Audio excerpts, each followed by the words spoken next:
Okay, I'm going to show you how to join your virtual to a domain.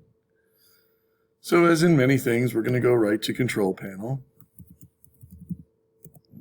There are many different routes, as in all things Microsoft, to get to this. I find the most direct route is the System applet in Control Panel. So we're going to choose that. You can also go to System Information or About and navigate to it this way, but we're here. What we're looking for is the computer name and the work group, right, or the domain. So the computer name, domain, and work group settings. We're going to change those settings. That was a dialog box.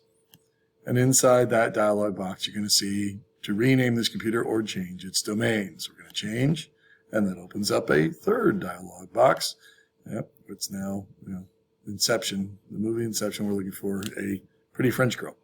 Right, so computer name, we change this, it's going to require reboot. I would suggest strongly not to change both the name and the domain at the same time. Right? Change the name, reboot, change the domain, reboot.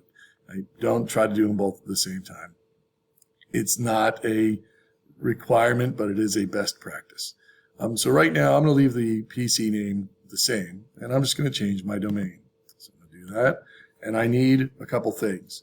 One, I need an account that has the delegated authority to join the domain. So it actually has to be tied to a person and the person tied to that account to be able to prove or approve of this device. I also need the domain name. In our case, it's CompNet. So I'm going to choose CompNet.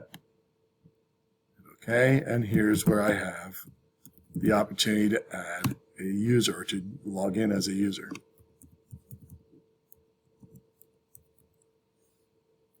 Show you.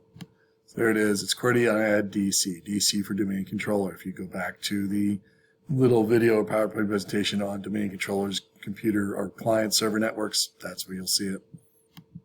So hopefully I entered that correctly.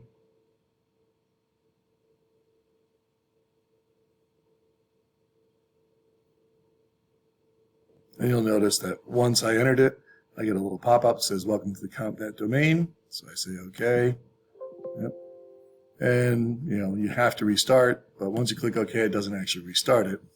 I'll click close here. It says, hey, do you want to restart now? It really wants you to restart. And it is important that you do so. You'll be locked out of a lot of Windows options if you don't restart. It's right in the middle of the change. Same thing with changing the computer name. It's going to prompt you to restart. If you don't restart, you got to try to do something and something behaves squirrely. That's when you know, oops, I guess I should have restarted.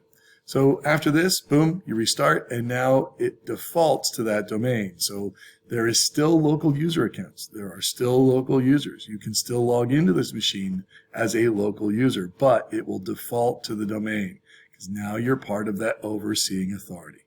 Okay?